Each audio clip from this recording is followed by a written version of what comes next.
Geely has just released their competition to the world's third best-selling electric car this year, the Wuling Hongwan Mini EV. This new electric car from Geely is very cool, and I have to say, the kind of car which may have a huge impact not just in China, but outside of China as well.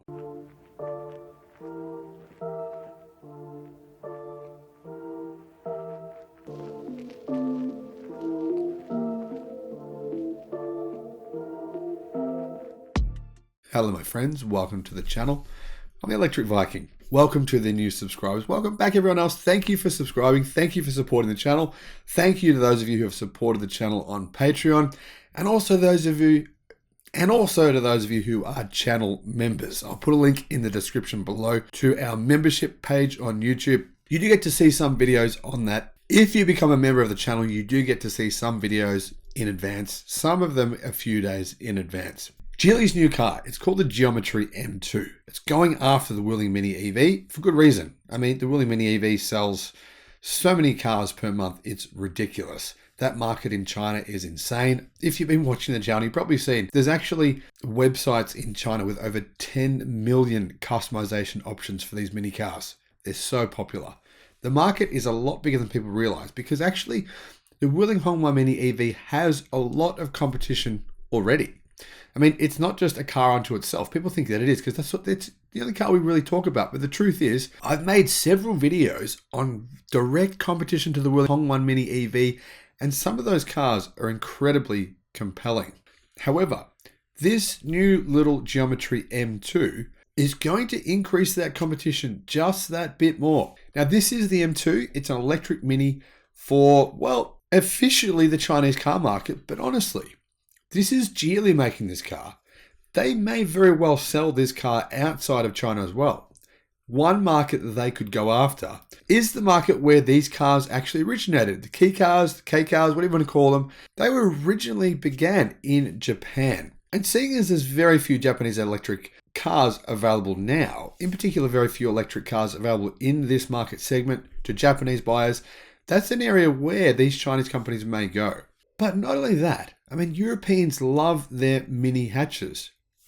And I think they're going to love mini cars like this even more, considering the price of them and considering they're electric. Now, if you're in Europe, let me know if you agree or you disagree. But frankly, honestly, if you can buy one of these for, say, 10,000 US dollars, that's being probably exaggeratory. I mean, I'm going to guess that this car is going to come out in China for around 7,000 US. So let's say 10,000 US dollars in Europe.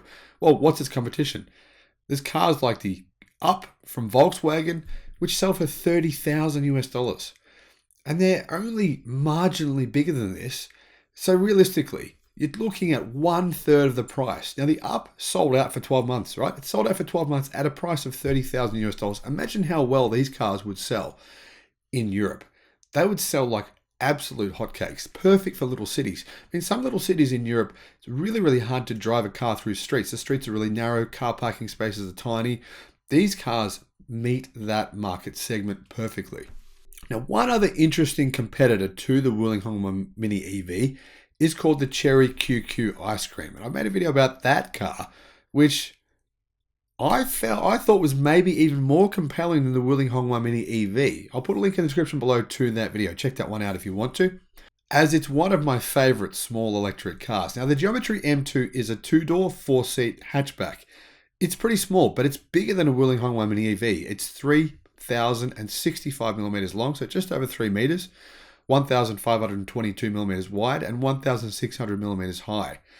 It's got a wheelbase of 2,015 millimeters, so just over 2 meters, and its weight is 715 kilos, so it's pretty light. It stands on little 13-inch tires. Those are tiny, those little tires. And there's two different power options. The base model has a 20 kilowatt motor with 27 horsepower, and the top spec model 30 kilowatt and 41 horsepower. The electric motor is located at the front of the car, and it comes with a lithium iron phosphate battery pack. So that's going to be a good battery pack to pair with that motor. Unfortunately, we don't as yet know battery pack sizes, but considering the competition, I'm going to guess there'll be an option of maybe around about a 12 kilowatt hour pack and then maybe a 20 kilowatt hour pack as well. That 20 kilowatt hour pack will compete directly with Wuling Hongwan and their new version of the Hongwan Mini EV, which I've talked about on this channel. It's a bit bigger, so it's closer in size to this car.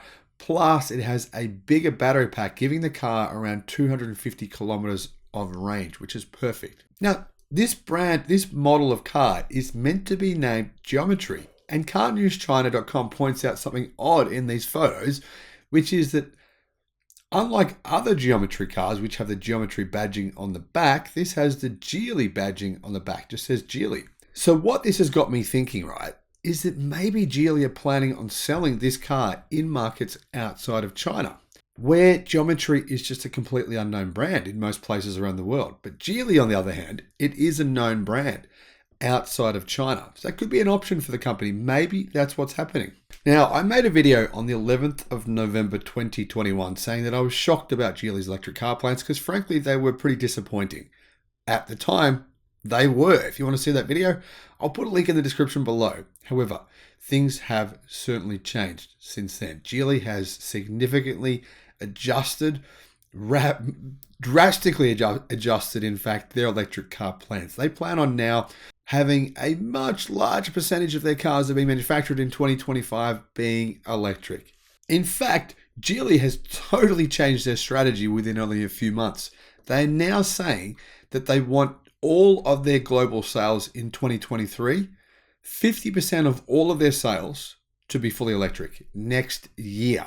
That's a huge change. They were originally saying they wanted 40% to be electric in 2025. Now they're saying 50% in 2023. And considering sales of pure electric and plug-in hybrids will already account for more than 30% of Geely's monthly sales in the second half of this year, it seems like it is a possible and realistic goal, unlike Mary Barra and GM saying that they're going to go from making 7,000 electric cars per quarter to 1 million or 250,000 per quarter within 2 years. That just seems like a bit of a stretch too far. Now, 1 out of 5 vehicles that Geely sold in the first half of this year were fully electric, meaning their electric vehicle sales increased by a matter of 400%, whilst globally, internal combustion engine vehicle sales decreased by 20%. So clearly, Geely sees the writing is on the wall. They're smart enough to go, okay, no, we have to pivot immediately. We've got to do what BYD has done, copy what BYD has done. Hopefully, we can save ourselves and prevent what's going to happen to many of these automakers, such as Toyota, losing massive market share. Hangzhou-based Geely, China's highest profile automaker globally, due to the group's investments in Volvo cars and Mercedes-Benz, posted a 35% fall in first half net profit. Part of that is to do with their restructuring to build more EVs. The company said its vehicle sales fell 9% in the first half of the year in China, and they were below market expectations. The key reason for that? Because people don't want internal combustion engines anymore in China. As a result, Geely actually posted a 29% rise in 6-month revenue through June to 58.2 billion yen, thanks to better product pricing and product mix, which offset sales declines in their internal combustion engine sector. However, good news for you and I, for most people watching this channel, is that Geely is seeking to expand further into Southeast Asia and Europe and Australia and sell a lot more EVs in those countries. Its exports actually increased by 64% in the first half of the year and accounted for 20% of total sales. Geely said previously its total annual vehicle sales, including EV brands Zeekr and Geometry, would hit 3.65 million units by 2025, with more than 30% of those electrified. Clearly, they've changed their mind now. They're going for 50% in 2023. Why? Because they have to. They have no real choice. Now, these numbers don't include sales from their brand that they do own, Volvo and Polestar, which also are seeking to electrify as quickly as they possibly can. Thank you for watching. Have a great day. Bye-bye.